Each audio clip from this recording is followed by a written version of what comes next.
Next, I'll be talking about the role of firearm retailers and ranges, as well as safe firearm storage at home in preventing suicide. My name is Emmy Betz. I'm a practicing ER doctor at the University of Colorado in Denver.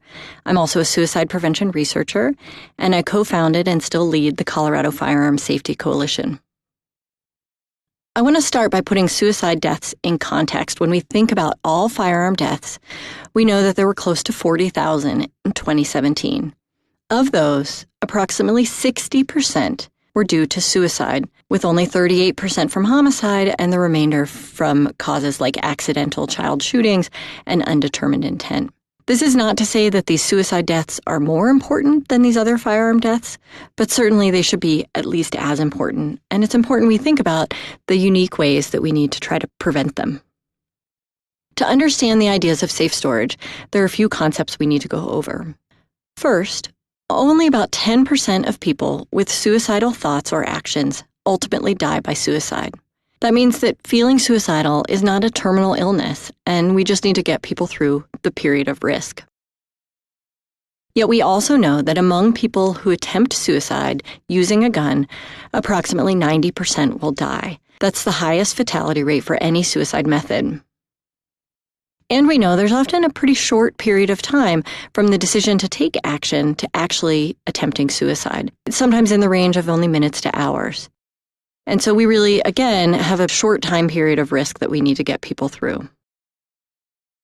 All of these things together have led to the finding that homes with firearms have about 3 times the risk of suicide death compared to homes without firearms. That's not because people who live in homes with firearms are more likely to be suicidal, but rather that if they reach for a gun, they are more likely to die. And so that's where we get to the idea of lethal means safety, or lethal means restriction. If we reduce access to things like high bridges you can jump off of, or firearms, or easy-to-access medication, we might be able to prevent the trajectory from suicidal thoughts to attempt to death.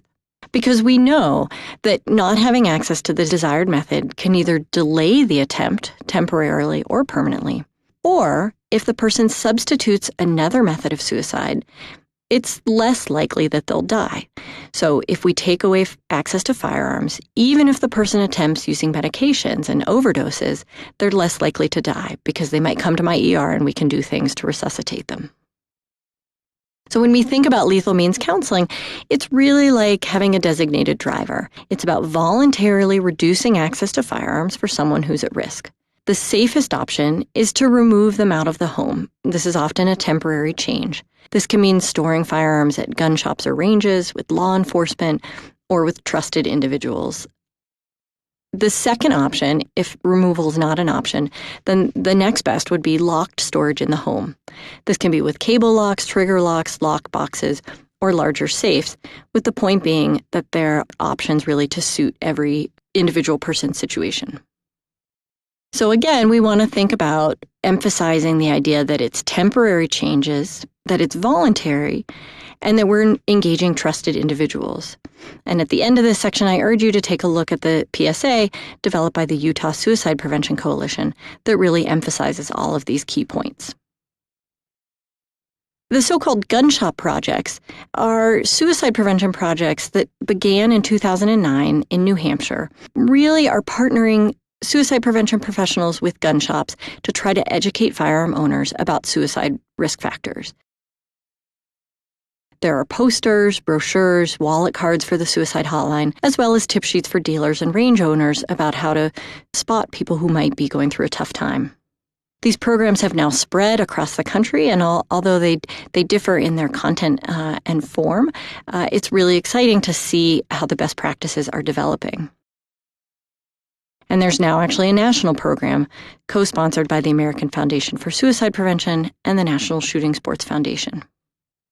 The VA, as well as the Department of Defense, also have strong programs emphasizing reducing firearm access during times of risk. And do these gun shop projects work? It's probably too early to say if they change home storage or if they prevent suicides. But we do know that many shops continue to be engaged in the projects, that these projects may affect the views of firearm retailers or range owners, And they certainly lead to new partnerships. We've experienced that here in Colorado as we found new opportunities to collaborate and to reach firearm owners about ways to prevent suicide.